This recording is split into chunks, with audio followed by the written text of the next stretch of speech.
Bueno, pues seguimos en La Coctelera aquí en la 89.8 FM y vamos a empezar con las entrevistas. Ella es Alicia Gómez Montano. Muy buenos días. Hola, buenos días. ¿Cómo Bienvenida estáis? a La Coctelera aquí en Onda Villanueva. Bien hallados. Encantados de tenerte aquí, de tener la directora de Informe Semanal. Vamos a empezar hablando de este programa. ¿Qué se siente estando al frente de un programa como este en Televisión Española que lleva tantos años en la parrilla de la televisión pública? Pues ahora responsabilidad y al principio miedo, porque cuando heredas un contenido, un contenedor, mejor dicho, un programa que es mejorable, como todas las cosas, pero que también lo puedes, entre comillas, estropear. Y en el caso de Informe Semanal, que lleva ya 38 años en antena, con una media de aceptación ciudadana, de crítica, etcétera, bastante buena, lo que tienes miedo es hacerlo peor que los que te han precedido. Uno no aspira tanto a hacerlo mejor, que es algo que va, por supuesto, en las mejores ambiciones del ser humano, como a no quiero ser, yo lo decía al principio, lo decía para mis adentros y en confianza a las personas de mi entorno más íntimo. Mira, yo lo que no quiero es estropearlo, lo que no quiero es ser el verdugo de Informe Semanal. Prefiero que me recuerden como alguien que lo hizo bien o como alguien que por lo menos estuvo en la media de todos los predecesores. Entonces, al principio tenía mucho miedo, luego vas cogiendo confianza, pero nunca desaparece el sentido de la responsabilidad, porque sientes que estás trabajando pues como una porcelana que lleva mucho tiempo, pero que, como todo en esta vida, pues si le das una patada en el lugar justo, se raja y se rompe. Pero Alicia, tú realmente te consideras una periodista de vocación, ya que no solo diriges el programa, sino que en ocasiones podemos verte presentándolo, podemos verte en pantalla en Televisión Española. Sí, y haciendo reportajes. Yo creo que soy ahora una periodista muy vocacional. Me parece mentira pensar que lo que en origen quise ser fue otra cosa. Yo no iba para periodista, que esto es una cosa que cuando la cuento, excepto mis compañeros del colegio de entonces, no se lo creen, dicen, jo, si, ¿cómo que tú no? Si esto parece que te va como anillo al dedo. Yo creo que soy una persona que se entusiasma con lo que le ponen delante y por una serie de circunstancias personales que ahora ya no vienen al caso, bueno, pues tuve que cambiar lo que parecía que era mi vocación cuando hice COU. Yo quería ser bióloga y tenía matrícula de honor en biología y en física y en matemáticas, que eran las optativas que había elegido. Bueno, pues con ese currículum, por cosas que ahora ya no vienen al caso, pues resulta que terminé matriculándome en lo que entonces era una bastante joven Facultad de Ciencias de la Información. ¿Por qué lo hice? Pues supongo que el que tiene curiosidad por ver un guisante liso y un guisante rugoso también tiene curiosidad por ver cómo se transforma el mundo o cómo se cuentan las cosas. Yo creo que en el fondo lo que a mí me ha salvado o lo que a mí me ha perdido es que soy tremendamente curiosa, tremendamente cotilla, espero que en el buen sentido de la palabra, y bueno, pues pasé de mirar por un microscopio a mirar las cosas más en plano general y luego a tratar de contarlas. ¿Cómo es Alicia en casa? Bueno, pues yo creo que soy bastante buenina. Soy buena cocinera, me gusta mucho. Tendría que hablar con tu Claro, familia claro, aquí antes. hay que hablar siempre con la parte contratante, ¿no? Con el contraparte. Pero me gusta estar en mi casa, aunque soy poco doméstica, porque paso poco tiempo. Soy cocinillas y además me gusta compartirlo. Soy de las que come de pie si está sola, pero que disfruta muchísimo si tiene enfrente a alguna persona y si es más de una, todavía mejor. Y luego tengo una pequeña debilidad que es mi lora, se llama Rosita, la tengo desde hace 22 años. Y esto es ridículo decirlo, pero para mí es una más de la familia y Rosa me canta, me baila y yo creo que me quiere mucho y sobre todo cuando le rasco el cogote. Así que ese es mi lado más oculto. ¿Has visitado alguna vez Televisión Española?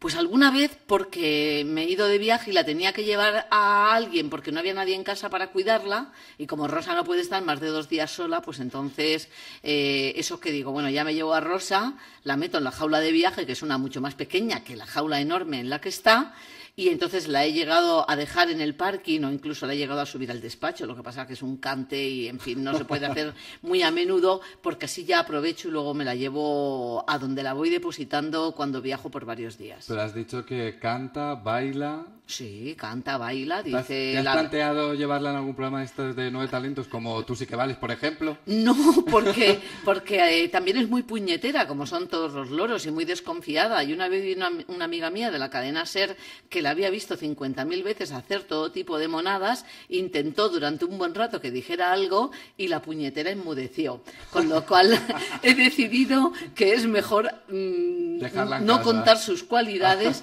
porque es como estos niños pequeños que el día que quieres que estén simpáticos están totalmente asquerosos y dices, uff, qué horror de hijo, no sé ni para qué lo saco a la calle. Volviendo a Informe Semanal, ¿un programa como Informe Semanal le tiene cabida a cualquier tema?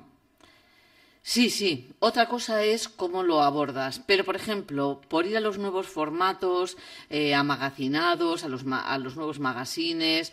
O sea, en Informe Semanal se puede hablar de todo. Puedes hablar del nacimiento de la infanta Leonor y puedes hablar del fenómeno de la llamada televisión basura. Otra cosa es cómo lo tratas. Siempre se trata según los diferentes formatos que hay dentro del reportaje.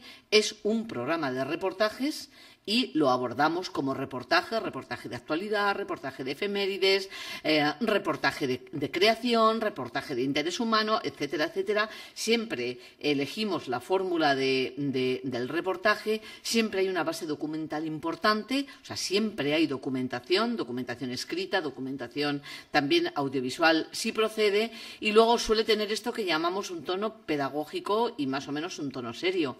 Yo, por ejemplo, me acuerdo cuando he citado a la infanta Leonor, porque cuando fue su bautizo o su nacimiento, pues nosotros hicimos un reportaje lleno de datos históricos, donde hablábamos de si se iba a reformar la Constitución, habida cuenta que se trataba de una niña, el nacimiento de una niña y no de un niño, donde hablábamos de los orígenes, de otras Leonores que había habido en la historia de España, y a la misma hora había un programa en una cadena de la competencia que se llamaba Salsa Rosa, que ahora ya no existe, aunque hay otro que es parecido, y en Salsa Rosa estaban hablando de si había tenido una bisabuela hemofílica y si eso le podría afectar a ella.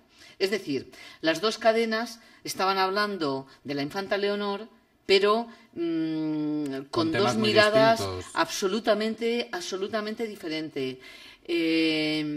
Bueno, quiero decir, todos los temas son posibles en todos los sitios. Bueno, excepto los que son a lo mejor de programa de cotilleo, que no entran en lo que son los contenidos habituales de informe, pero también hemos hecho reportajes donde hemos hablado de estos fenómenos o de si los personajes públicos tienen derecho a vida privada, o sea que más o menos yo creo que todos los temas pueden ser objeto de un tratamiento en informe semanal. Quiero hablarte de una compañera tuya de Televisión Española, que es Ana Pastor. claro. ¿Cómo definirías todo lo que ha pasado, la polémica que se ha creado entre Ana Pastor y el Partido Popular, entre militantes del Partido Popular? Toda esta polémica que ha habido en Twitter, que se parecía que si gana el Partido Popular el próximo 20 de noviembre, sí, Ana Pastor se va de Televisión Española. ¿Qué es lo que hay? ¿Qué es lo que ha pasado aquí? Mira, no lo sé, lo que sé es que es profundamente injusto. Ana Pastor es una excelente periodista, es una periodista cañera con todos. Tú nunca sabrás por cómo pregunta y por cómo se enfrenta a los entrevistados quiénes son, entre comillas, sus amigos y sus no amigos o los que no lo son tanto. Ana Pastor es una excelente profesional, documentada y que hace muy buenas entrevistas y que ha conseguido poner en un nivel muy alto el programa de los desayunos.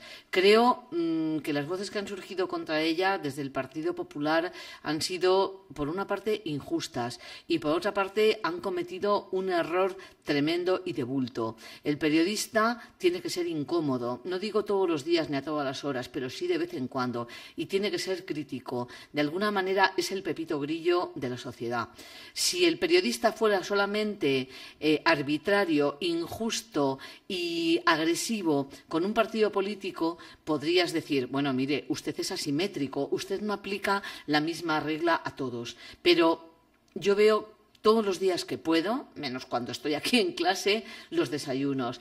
Ana Pastor es muy equilibrada, aunque sea dura, y lo fue, fue dura hace poco con Rubalcaba en una entrevista tan estupenda como enérgica y contundente, donde no ahorró ninguna pregunta. A mí me parece que las personas que desde cualquier partido dicen que un periodista de calidad tiene que desaparecer porque de vez en cuando les ha incomodado, lo que queda mal es ese partido y las personas que sostienen esas afirmaciones, que me gustaría que fueran seres individuales y que no todo el conjunto de ciudadanos que militan o que simpatizan con ese partido piensen lo mismo, porque entonces apañados estaríamos, igual que defendemos la libertad de cátedra o la libertad de los partidos políticos para elaborar sus programas y tratar de aplicar las políticas que consideran mejores. En democracia es sagrado defender la libertad del periodista y, a su vez, el rigor del periodista. Pero es que yo doy por hecho que Ana Pastor es una periodista rigurosa. Cambiando de tema y ya cerrando esta entrevista muy brevemente porque casi no nos queda tiempo. El pasado lunes 7 de noviembre hubo el gran debate esperado entre Rubalcaba y Rajoy. Según Alicia Gómez Montano, ¿quién ganó? Pues mira, yo creo que ganó Rubalcaba. Lo que pasa, si ves, la mayoría de las encuestas dicen que ha ganado Mariano Rajoy. He de decir que a mí me parece que estuvieron bastante a la par, pero creo que, por ejemplo, en lenguaje no verbal, en lenguaje corporal, porque no miró los papeles, porque fue más contundente, y eso normalmente genera más credibilidad en el interlocutor. A mí me parece que en todo lo que no era contenido, pero que es muy importante en la entrevista televisiva, que es el lenguaje corporal, el tono de la voz, la colocación de las manos, incluso cómo te diriges al otro, a mí me parece que fue mejor debatiente, si es que se puede decir esa palabra, que probablemente no está en el diccionario de la RAE, Alfredo Pérez Rubalcaba. Rajoy se equivocó más veces, incluso en el nombre de la persona que tenía enfrente, miró papeles. ¿Por nervios? Supongo que por nervios, porque podíamos pensar que fue intencionado y que lo hizo con el afán de menospreciar al interlocutor, pero entonces no lo hizo bien. Si estaba actuando en ese sentido, no actuó bien. Tuvo momentos muy buenos también Mariano Rajoy, cuando le dejan que explique las cosas que él cree que hay que hacer y, por supuesto, cuando zahiere al oponente con lo que es el talón de Aquiles del partido en el gobierno y ahora candidato, que son las cifras del paro. Pero creo que en lo que es composición del debate, en lo que es tratar de convencer al que tienes, al espectador, que en definitiva es a quien se dirigen, yo creo que estuvo por encima Alfredo Pérez Rubalcaba. Dicho esto, ¿por qué todas las encuestas dicen lo contrario, o la mayoría de las encuestas dicen lo contrario? Porque yo creo que las encuestas reflejan lo que, cuando te preguntan a quién te ha parecido mejor, normalmente no analizas así. Yo intento analizar, aunque todos tenemos nuestras ideas, con un baremo, con una regla más o menos profesional. La gente, cuando le preguntan en las encuestas estas de urgencia, ¿usted ha visto el debate? Sí, ¿quién le ha parecido mejor? Normalmente dice que le ha parecido mejor aquel a quien va a votar o aquel que le gusta más, aunque no lo vaya a votar, porque no podemos olvidar que este es un país donde hay muchas más opciones que las que ellos dos representan. Pues bueno, Alicia, muchísimas gracias por haber venido esta mañana aquí en la coctelera, aquí en los estudios de Onda Villanueva. Esperemos que hayas estado a gusto. He estado muy a gusto, no he visto el cóctel por ninguna parte, pero debe ser que por la mañana solo dais colacao. Sí, es que un cóctel por la mañana lo agitamos y por la noche nos lo bebemos. Eso está muy bien. De acuerdo, o sea, te instamos otro día a tenerte aquí en la coctelera. A vuestra disposición, ya lo sabes que sí. Bueno, pues hasta aquí esta coctelera de hoy 16 de noviembre. Esperemos que os lo hayáis pasado bien, que os haya gustado la visita de Melocos, la de Alicia Gómez Montano. Y os esperamos la semana que viene aquí en Onda Villanueva, en la coctelera. Más contenidos, más entrevistas y más diversión. Hasta la semana que viene. Adiós. Hasta la semana que viene. Adiós.